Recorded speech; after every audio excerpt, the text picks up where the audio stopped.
Hello everyone, welcome back on civil service proto channel. So everyone, आज का lecture number first है top 10 questions analysis का। Everyone, ये कोई नई इनिशिएटिव या नया कंटेंट नहीं है। ऑलरेडी मैंने यूपी स्पेशल्स के तहत उत्तर प्रदेश का जो भी मैंने कंटेंट कराया है, सारा का सारा एमसीक्यू, जो भी इंपॉर्टेंट जीके हो सकते हैं, करंट अफेयर हो सकते हैं, सब कुछ कराया जा चुका है। ये जो डेली का डेली टॉप 10 क्वेश्चंस एनालिसिस का सीरीज शुरू कर रहा हूं, इसमें सिर्फ और सिर्फ फिल्टर्ड क्वेश्चंस पे बात किया जाएगा, जिसकी संभावना कुछ हद तक ज्यादा है कि क्वेश्चंस यहां से बन सकते हैं करंट अफेयर के रूप में। ओके, तो 17 मार्च का डेट जो है वो डिसाइडेड है। जितना भी कोशिश हो सके फिल्टर्ड क्वेश्चंस यहाँ पे कराए जाएंगे। अगर आपने ऑलरेडी पूरा का पूरा सेशंस कंप्लीट कर लिया है तो आप अपने भी नोट से रिवीजन कर सकते हैं। अगर वहां से स्किप हुआ है तो आप यहां से भी इंपॉर्टेंट क्वेश्चंस के एनालिसिस को अटेंड कर सकते हैं, शॉर्ट नोट तैयार कर सकते हैं और अपने प्रिपरेशंस को थोड़ा सा बूस्ट कर सकते हैं। ओके, हालांकि जिसने अटेंड किया है सारा का सारा सीरीज, उसके लिए इंपॉर्टेंट ये सेगमेंट नहीं, क्योंकि वहीं से सारे के सारे क्वेश्चंस लिए गए हैं। ओके, पहला क्वेश्चन से दिसंबर 2023 में केंद्रीय गृह एवं सहकारिता मंत्री अमित शाह ने कहां पर सरदार वल्लभ भाई पटेल की 15 फीट ऊंची प्रतिमा का अनावरण किया है? सो राइट आंसर है गांधीनगर, गुजरात। ओके, गांधीनगर, गुजरात। सो जो अनावरण की तिथि थी वो 14 दिसंबर 2023 था। प्रतिमा अनावरण का स्थल था कलोल, इंपॉर्टेंट है, याद रखना, कलोल, गांधीनगर, गुजरात। अनावरणकर्ता हमने देख लिया अमित शाह, जो कि केंद्रीय गृह और सहकारिता मंत्री हैं। प्रतिमा की ऊंचाई 15 फीट है, ये इंपॉर्टेंट है, इसको प्लीज आप याद रखना। ओके, क्वेश्चन नंबर 2 है, दिसंबर 2023 में काशी तमिल संगमम 2023 का उद्घाटन किसने किया? एवरीवन, जो काशी तमिल संगमम का ये जो दूसरा चरण है, एक्चुअल में ये इनिशिएटिव जो शुरू किया गया था कि जो नॉर्थ इंडिया है और जो साउथ इंडिया है, दोनों स्थलों का जो संस्कृति है आपस में आदान प्रदान किया जा सके। सो मेन मोटिव इसका यही था कि जो उत्तर भारत है और दक्षिण भारत है, उत्तर भारत की संस्कृति दक्षिण भारत की संस्कृति से आदान प्रदान किया जा सके। सो जो काशी तमिल संगमम है, इसका मेन इनिशिएटिव यही था। 2023 में इसका सेकेंड चरण है, पहला 2021 में था, तो ये भी आपको थोड़ा सा इंपॉर्टेंट याद रखना है। महत्वपूर्ण क्यों हो जाता है? क्योंकि इसका जो उद्घाटन करता है वो भारत के प्रधानमंत्री श्री नरेंद्र मोदी हैं।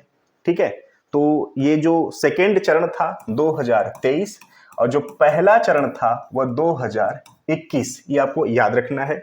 सो उद्घाटन तिथि 17 दिसंबर है, उद्घाटन स्थल वाराणसी, उद्घाटनकर्ता प्रधानमंत्री नरेंद्र मोदी, आयोजन अवधि 17 से 30 दिसंबर 2023। उद्देश्य क्या है? देश की दो सबसे महत्वपूर्ण और प्राचीन शिक्षा पीठों तमिलनाडु और काशी के बीच सदियों पुराने संबंधों को उत्सव मनाते हुए इनकी पुष्टि करना और पुनः अन्वेषण करना है। ओके, इसमें कुछ और महत्वपूर्ण तथ्य हैं।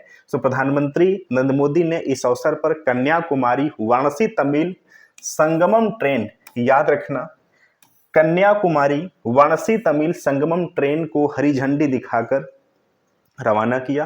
क्वेश्चन यहां पर ऐसे भी बनाया जा सकता है कि जो कन्याकुमारी वाराणसी तमिल संगमम ट्रेन है, किस अवसर पर प्रधानमंत्री नरेंद्र मोदी ने इसको हरी झंडी दिखाई थी? तो आप याद रखना कि दूसरा चरण था काशी तमिल संगमम का। ओके, प्रधानमंत्री ने तिरुकुरल और मणिमेकलाई और अन्य जो महत्वपूर्ण तमिल साहित्य थे उनकी बहुभाषा और ब्रेल अनुवाद करवाई है। ये दोनों का नाम आपको याद रखना है। ओके, काशी तमिल संगमम का यह दूसरा चरण है। इसके पहला जो चरण था वह 16 नवंबर से 16 दिसंबर 2022 में किया गया था। तो याद रखना, ये दोनों डेट याद रखना कि जो पहला चरण है वह 2021, ओके,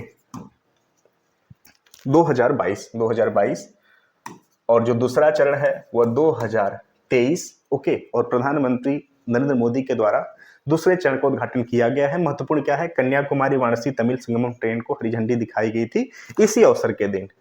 क्वेश्चन नंबर तीसरा है, जनवरी 2024 में भारत की पहली स्वस्थ और स्वच्छ फूड स्ट्रीट प्रसाद का उद्घाटन भारत के किस शहर में किया गया? सो यहाँ पे देखिए 2 से 3 महत्वपूर्ण कंटेंट हैं। पहला तो है कि यह उज्जैन में किया गया, ठीक है, किसके द्वारा किया गया, ठीक है, किसके द्वारा किया गया, तो केंद्रीय स्वास्थ्य परिवार कल्याण मंत्री जो है मनसुख मांडविया, ओके, मनसुख मांडविया जी के द्वारा किया गया।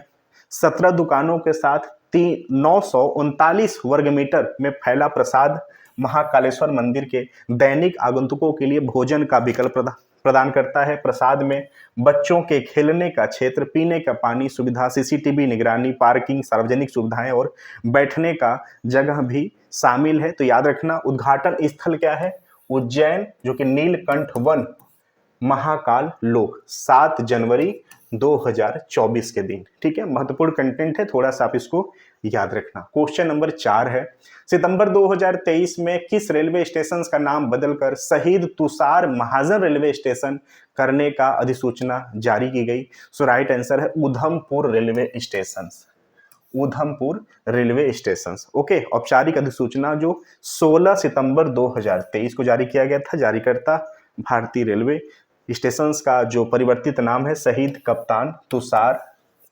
महाजन रेलवे स्टेशन, और स्टेशन का जो पूर्व नाम था वह था Udhampur railway station, okay. Question number 5 है, दिसंबर 2023 में प्रधानमंत्री नरेंद्र मोदी ने किस किले में छत्रपति शिवाजी महाराज की प्रतिमा का अनावरण किया है? सो राइट आंसर है राजकोट का किला, ओके। देखिए मैं थोड़ा सा स्पीड में इसलिए करा रहा हूं क्योंकि ऑलरेडी ये सारे के सारे कंटेंट कराए जा चुके हैं। उन कंटेंटों में से जो लग रहा है कि वो अति महत्वपूर्ण है उन्हीं को यहाँ पर daily top 10 current affair analysis में कराया जाएगा अगेन, जो कि रिवीजन हो जाएगा। जो अटेंड कर चुका है सारे सारे लेक्चर को और जो नहीं कर पाया है उसके लिए काफी महत्वपूर्ण सेगमेंट हो जाएगा, ओके।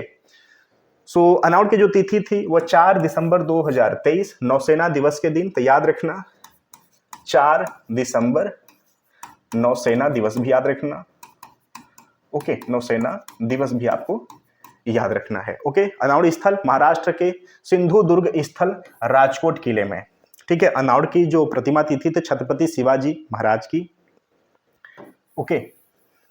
और अनाउड करता प्रधानमंत्री नरेंद्र मोदी, इसलिए काफी इंपॉर्टेंट भी हो जाता है एग्जाम के पॉइंट ऑफ व्यू से। क्वेश्चन नंबर 6 है, जनवरी 2024 में 10वें वाइब्रेंट गुजरात समिट 2024 का आयोजन भारत के किस शहर में किया गया है?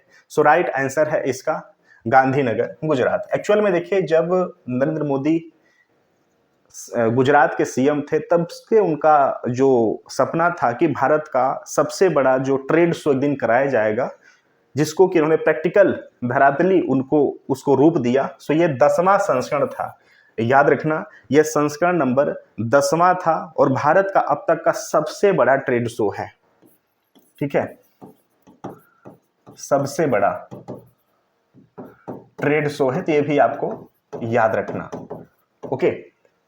वर्ष 2024 का जो थीम था इसमें gateway to the future, gateway to the future, भागीदारी, अतिथि देश के तौर पर 100 देशों और साझेदारी के तौर पर 33 देशों ने भागीदारी किया था। अगर विशेषता की बात करें तो यह देश में अब तक का सबसे बड़ा वैश्विक व्यापार सम्मेलन था, ठीक है। तो ये भी आप याद रखना, यह 10वां संस्करण था, ये काफी इंपॉर्टेंट है, जिसको भी आप याद रखना। क्वेश्चन नंबर 7, जनवरी 2024 में अटल बिहारी वाजपेयी सेवरी नहवा सेवा अटल सेतु का उद्घाटन किया गया है। एक्चुअली देखिए ये 6 लेन का, याद रखना यह 6 लेन का पुल है, भारत का अब तक का सबसे बड़ा पुल है, ठीक है। तो ये भी कंटेंट याद रखना, और ये स्थल और समुद्र दोनों को कवर करता है, तो ये भी आप याद रखना। और इसका जो लंबाई है, लंबाई इसका 21.8 किमी है, 21.8 किमी है। उद्घाटन तिथि 12 जनवरी 2024, उद्घाटनकर्ता प्रधानमंत्री नरेंद्र मोदी, अगेन इंपॉर्टेंट हो जाता है, और उद्घाटन स्थल है नवी मुंबई महाराष्ट्र, ओके। लागत की बात करें तो 17,840 करोड़ रुपए से अधिक की लागत आई है। लंबाई 21.8 किमी है, समुद्र में लगभग 16.5 किमी और जमीन पे लगभग 5.5 किमी लंबा है, और लेन की जो संख्या है वो 6 है, ठीक है।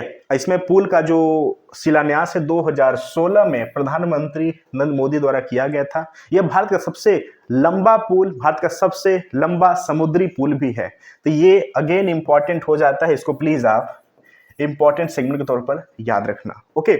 यह मुंबई अंतरराष्ट्रीय हवाई अड्डा और नवी मुंबई अंतर्राष्ट्रीय हवाई अड्डे को तेज कनेक्टिविटी प्रदान करेगा और मुंबई से पुणे, गोवा और दक्षिण भारत की यात्रा के समय को भी कम करेगा। ओके, क्वेश्चन नंबर 8, अयोध्या में नवनिर्मित राम मंदिर में स्थापित होने वाली मूर्तियों का प्राण प्रतिष्ठा किस तिथि को निश्चित की गई थी? सो राइट आंसर है इसका 22 जनवरी 2024। देखिए इसमें 3 से 4 इंपॉर्टेंट कंटेंट हैं।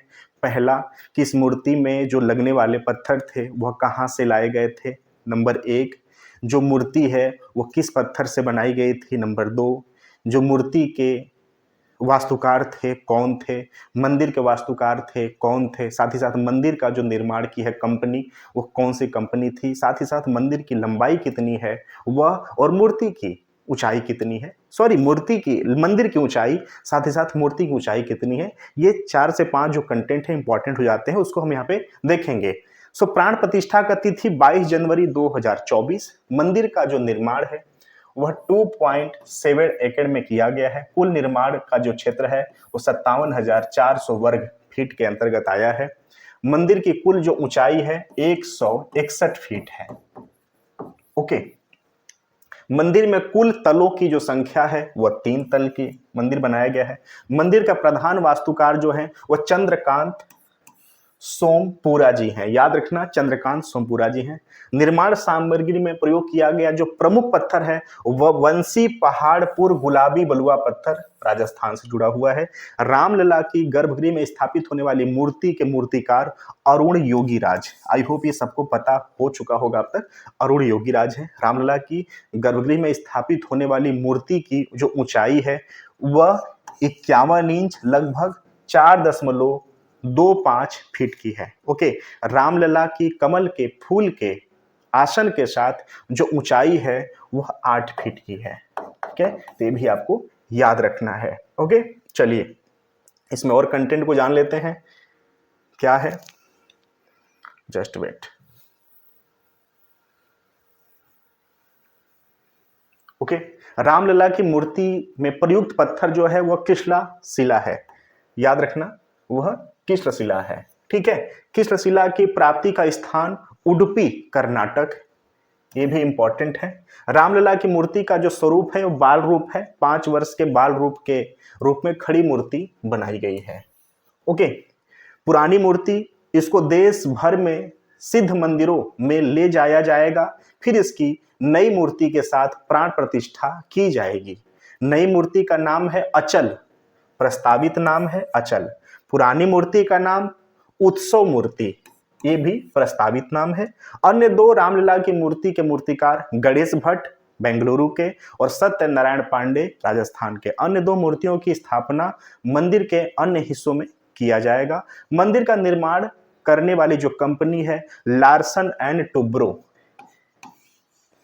महत्वपूर्ण कंटेंट है, याद रखना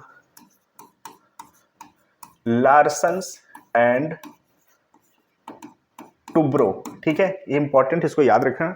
और मंदिर निर्माण की जो शैली है वो नागर शैली से जुड़ा हुआ है, तो ये भी आप याद रखना कि मंदिर का निर्माण नागर शैली में की गई है। ओके, क्वेश्चन नंबर 9, अक्टूबर 2023 में प्रधानमंत्री नरेंद्र मोदी ने एनटीपीसी की तेलंगाना सुपर थर्मल पावर परियोजना के 800 मेगावाट के पहले संयंत्र का लोकार्पण कहां किया है? सो राइट आंसर है इसका निजामाबाद। ओके, निजामाबाद। ओके, सो लोकार्पण का जो तिथि है 3 अक्टूबर 2023।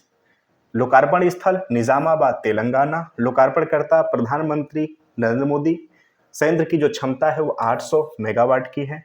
Telangana super thermal power project Telangana के पेड्डापल्ली जिले में स्थित है, तो ये भी नाम इंपॉर्टेंट है। स्पेसिफिक यहाँ से भी डीप जाकर क्वेश्चन पूछा जा सकता है। प्रधानमंत्री नरेंद्र मोदी ने वर्ष 2016 में इस परियोजना की आधारशिला रखी थी। एनटीपीसी लिमिटेड भारत की सबसे बड़ी एकीकृत बिजली सुविधा प्रदान करने वाली कंपनी है जो कि देश की 1/4 आवश्यकता को पूरा करती है। ओके, क्वेश्चन नंबर 10 और आज का लास्ट क्वेश्चन, नवंबर 2023 में विश्व के पहले 3D प्रिंटेड मंदिर का अनावरण कहां किया गया है? एवरीवन, आप यहां पे क्वेश्चंस बताना कि भारत का पहला 3D प्रिंटेड